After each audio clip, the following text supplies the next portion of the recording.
Chapter 1. When Bill Burner walked through the door as the first customer of the day, I should have read it as a dark omen, a signal from fate itself, a stern warning to lock the door and head back to the house in abject surrender. Don't get me wrong, Bill's not a bad guy, and I doubt he has an evil bone in his body, but he is one of the most irritating people on the planet. The kind of customer you'd rather encounter midday, not in the dream melt of morning, and certainly not before you've armor-coated your psyche with caffeine. Not at the end of the day when you're brain-fried either. Midday.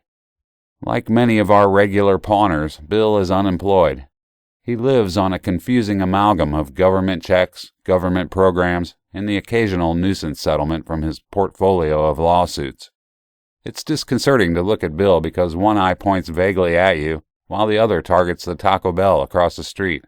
They're a bit beady, and they ride atop a fat nose and shrunken mouth that is for the most part devoid of teeth. He has a perpetual 3 to 10 day growth of stubble, and he shaves and bathes with the same frequency. "Come in, Bill," I said, the resonant tones of the door chime still hanging in the air. "Need to borrow a little money?" He had a greasy hydraulic jack in his left hand and a plastic bag stuffed with videotapes in the right. A typical Bill Burner pawn. Low-dollar items tending toward junkie. The sort of things a metro pawn shop wouldn't fool with. In the small towns, though, we have to be a little less selective. Bill ambled to a stop and put his goods on the pawn counter. "How much?" I said. One eye swung my way, overshot the mark, then pulled back and drifted a bit before settling down and targeting my forehead. "I need 50. "You need coffee." 40. I said nothing. 30? $20, Bill, just like last time, and the time before that. "It's a nice jack." "It's a butt-ugly piece of crap with no handle, and not another pawn shop in Mississippi would take it." "Does 2 have a handle?" "Rusty screwdrivers don't count. You want the 20? 30? 15. "You said 20. "You didn't want the 20. "Give me the 20. This is the way the pawn game is played, day after week after millennium.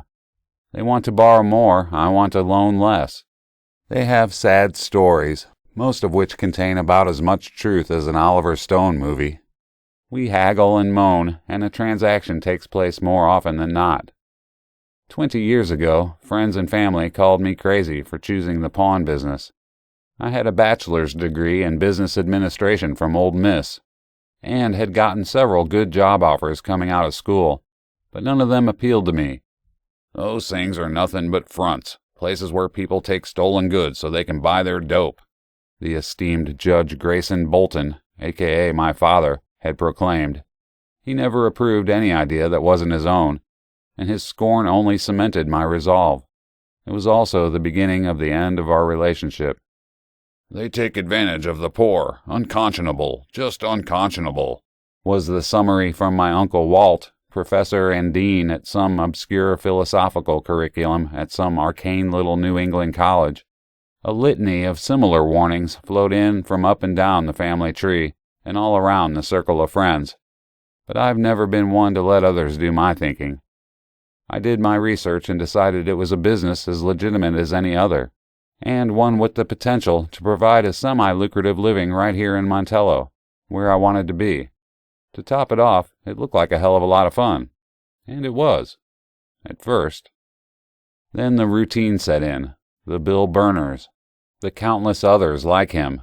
The same handful of perpetual hard-luck tales wrapped in slightly different circumstances and regurgitated ad nauseum. Milk for the baby, medicine for dear old mama. I used to smile and shake my head as they walked the milk money into the liquor store across the street. It wasn't funny anymore, just very boring. I keyed Bill's loan into the computer and handed him the ticket to sign. I made a point to do everything really fast, trying to project the message that I was oh so busy this day. He took his copy of the ticket, worked his toothless mouth around a bit, and reacquired me with that eye. Bill loves to tell jokes, none of which are funny. No, it's worse than that. They're so unfunny you can't even make yourself laugh. He was determined to tell one that morning, and I was just as determined not to hear it. Showdown. He opened his mouth, drew a breath. "Ding dong," said the door chime as another customer walked in. "Come in," I said. "Come in, sir," Lung Fao said. Lung Fao's real name is Larry. Lung Fao is blond, Caucasian, and tall, and my reason for calling him Lung Fao wouldn't make the slightest sense, so I'll not get into that. He's the assistant manager of Gray's Green Cash, Montello's finest pawn shop. Bill's face sagged in defeat, and he shuffled toward the door, no doubt shooting the newcomer a look with one of his eyes as they passed. "Can I help you?" I said to the newcomer, a guy I'd never seen before. It was early, and I hadn't had so much as a swallow of coffee, and I'd already done business with Bill Burner. All of those elements combined to weaken my senses, and I had just made the worst mistake of my life.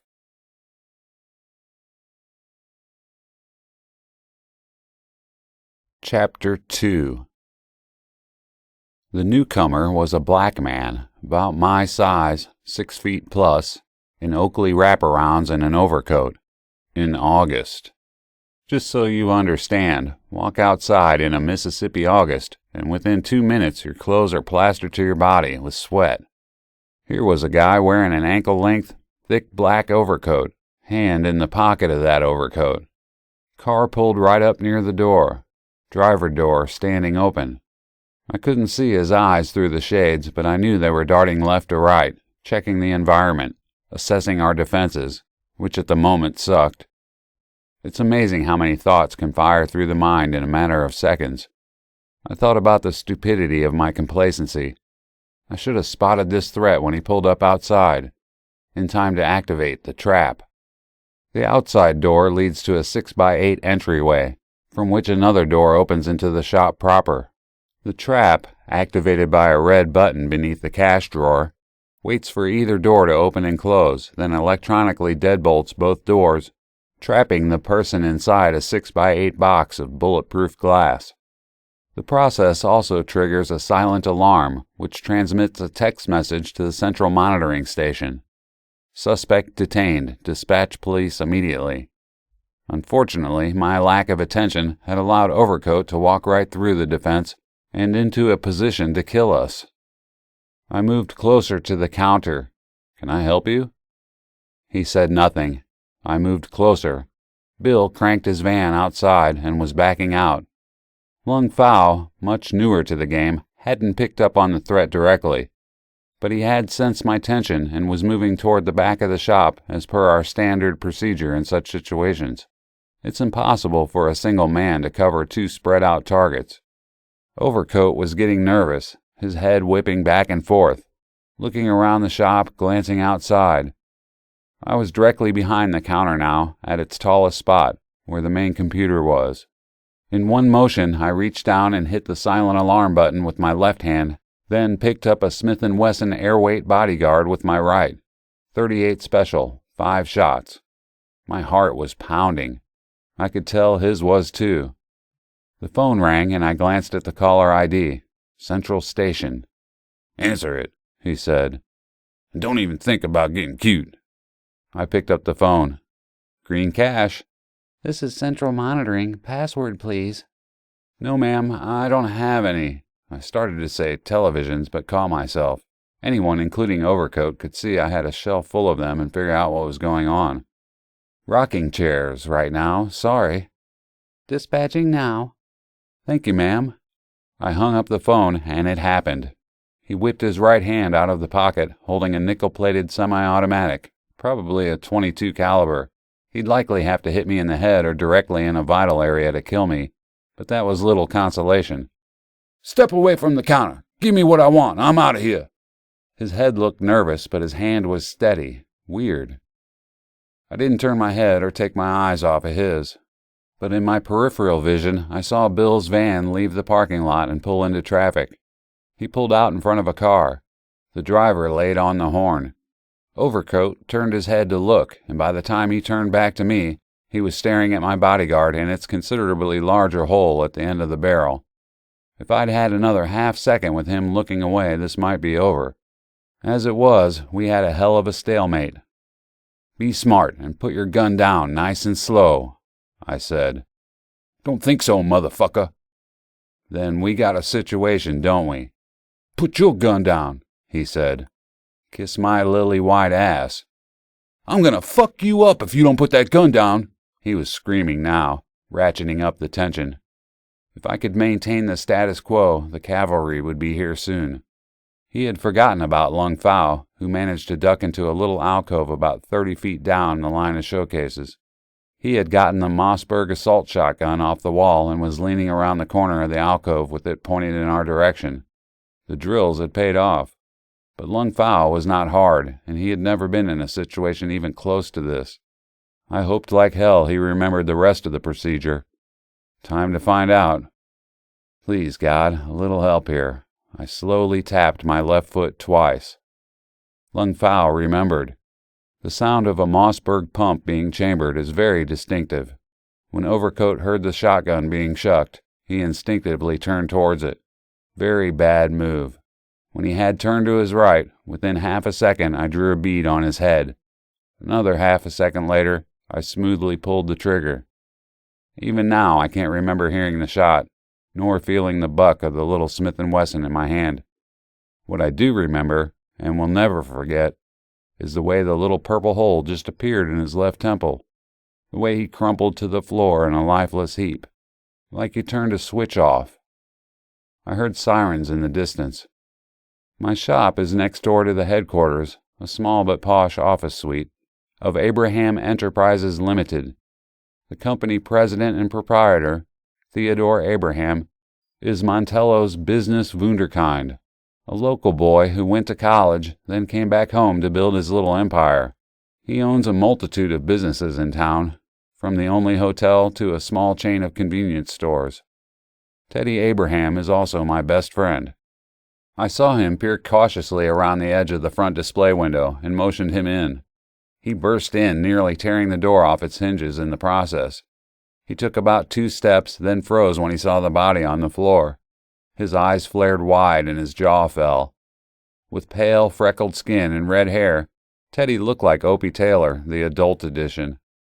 "What the—" "Robbery," I said. "Oh, man, you okay?" I nodded. He stared at the body with his eyes still huge. "Who is he?" "No clue," I said. "Just some thug."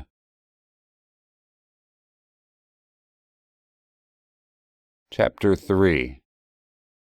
"Let's go through it one more time," Mitchell said as he flipped to a new page in his legal pad and readied an imitation Mont Blanc pen.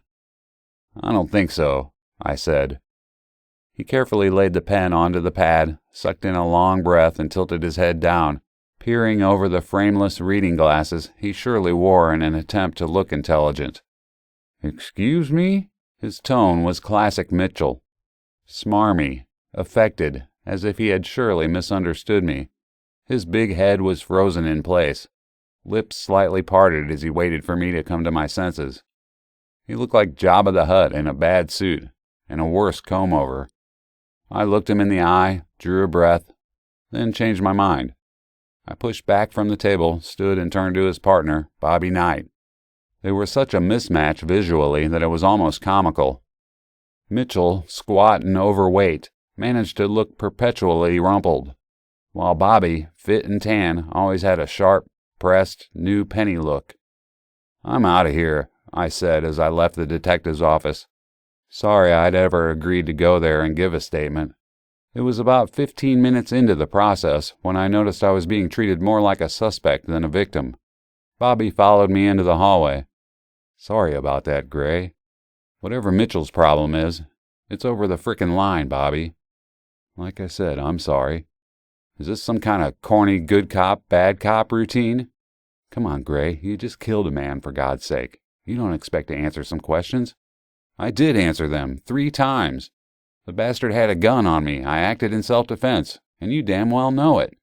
He didn't answer, and that sent a chill ripping down my backbone from stem to stern. I shook my head and left him standing there. My wife, Abby, was just pulling into a parking space as I walked outside. Most husbands declare their wives beautiful whether it's true or not. Who wants to admit he had to settle for homely? With Abby, it's true. She was stunning the first time I saw her. 7th grade. Mrs. Wade's social studies class. 1 row to the right and 2 desks up. She's stunning now. She changes hairstyles from time to time. Right now it's just long enough to brush her shoulders. It's the color of sunlight. Not harsh sunlight that hurts your eyes. The magic hour sunlight. The last 30 minutes of the day. That soft golden light that soothes the soul. Her face is smooth and sweet, with a smile that melts the heart. Her eyes are green, captivating. She got out and sprinted to me. I grabbed her and held her tight for a long time. She started crying. "You could have been killed," she said between sobs. I laid my hands on her shoulders. "Look at me." She did. "I'm fine. It's over." Detective Bobby Knight stared as Bolton walked away, his arm around Abby. Under his breath, he said, "Just getting started."